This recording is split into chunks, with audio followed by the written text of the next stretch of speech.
ಜೀವನದಲ್ಲಿ ನೋವು ಎನ್ನುವುದು ಯಾರನ್ನೂ ಬಿಟ್ಟು ಹೋಗುವುದಿಲ್ಲ. ಪ್ರತಿಯೊಬ್ಬರ ಜೀವನದಲ್ಲೂ ಕಷ್ಟಗಳು, ಸೋಲುಗಳು ಮತ್ತು ನಿರಾಸೆಗಳು ಬರುತ್ತವೆ. ಆದರೆ ಒಂದು ವಿಷಯವನ್ನು ನಾವು ಎಂದಿಗೂ ಮರೆಯಬಾರದು. ಪ್ರತಿಯೊಂದು ನೋವು ಒಂದೊಂದು ಅಮೂಲ್ಯ ಪಾಠವನ್ನು ಕಲಿಸುತ್ತದೆ. ನೋವು ನಮ್ಮನ್ನು ದುರ್ಬಲರನ್ನಾಗಿಸಲು ಬರುವುದಿಲ್ಲ, ಅದು ನಮ್ಮನ್ನು ಇನ್ನಷ್ಟು ಬಲಿಷ್ಠರನ್ನಾಗಿ ಮಾಡಲು ಬರುತ್ತದೆ. ಸೋಲಿನ ನಂತರವೇ ಗೆಲುವಿನ ನಿಜವಾದ ಮೌಲ್ಯ ತಿಳಿಯುತ್ತದೆ. ಕತ್ತಲೆಯ ನಂತರವೇ ಬೆಳಕಿನ ಮಹತ್ವ ಅರಿವಾಗುತ್ತದೆ. ಜೀವನದಲ್ಲಿ ಎದುರಾಗುವ ಪ್ರತಿಯೊಂದು ಕಷ್ಟವೂ ನಮ್ಮ ವ್ಯಕ್ತಿತ್ವವನ್ನು ರೂಪಿಸುವ ಗುರುವಾಗುತ್ತದೆ. ನಾವು ಬಿದ್ದಾಗಲೇ ಮತ್ತೆ ಎದ್ದು ನಿಲ್ಲುವುದನ್ನು ಕಲಿಯುತ್ತೇವೆ. ನಮ್ಮನ್ನು ಮೋಸ ಮಾಡಿದವರಿಂದ ಯಾರನ್ನು ನಂಬಬೇಕು ಎಂಬುದನ್ನು ಕಲಿಯುತ್ತೇವೆ.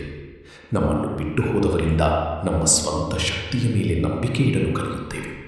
ಆದ್ದರಿಂದ ನೋವನ್ನು ಶಾಪವೆಂದು ಅಲ್ಲ, ಜೀವನದ ಪಾಠವೆಂದು ಸ್ವೀಕರಿಸಬೇಕು. ಇಂದು ನೀವು ಅನುಭವಿಸುತ್ತಿರುವ ನೋವು ನಾಳೆ ನಿಮ್ಮ ಯಶಸ್ಸಿನ ಕಥೆಯಾಗಬಹುದು. ಇಂದು ನಿಮ್ಮ ಕಣ್ಣೀರೇ ನಾಳೆ ನಿಮ್ಮ ನಗುವಿಗೆ ಕಾರಣವಾಗಬಹುದು. ಆದ್ದರಿಂದ ಸಮಸ್ಯೆಗಳಿಂದ ಓಡಿ ಹೋಗದೆ ಅವುಗಳನ್ನು ಧೈರ್ಯದಿಂದ ಎದುರಿಸಿ. ಪ್ರತಿಯೊಂದು ಸವಾಲಿನ ಹಿಂದೆ ಒಂದು ಹೊಸ ಅವಕಾಶ ಅಡಗಿರುತ್ತದೆ. ನೆನಪಿಡಿ, ಜೀವನದಲ್ಲಿ ಸುಲಭವಾಗಿ ಸಿಗುವ ಯಶಸ್ಸು ಹೆಚ್ಚು ದಿನ ಉಳಿಯುವುದಿಲ್ಲ.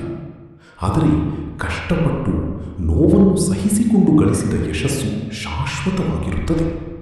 ನಿಮ್ಮ ಕನಸುಗಳನ್ನು ಎಂದಿಗೂ ಬಿಟ್ಟುಕೊಡಬೇಡಿ. ನಿಮ್ಮ ಗುರಿಯತ್ತ ನಿರಂತರವಾಗಿ ಹೆಜ್ಜೆ ಇಡಿ. ಒಂದು ದಿನ ನಿಮ್ಮ ಪ್ರಯತ್ನವೇ ನಿಮ್ಮ ಪರಿಚಯವಾಗುತ್ತದೆ.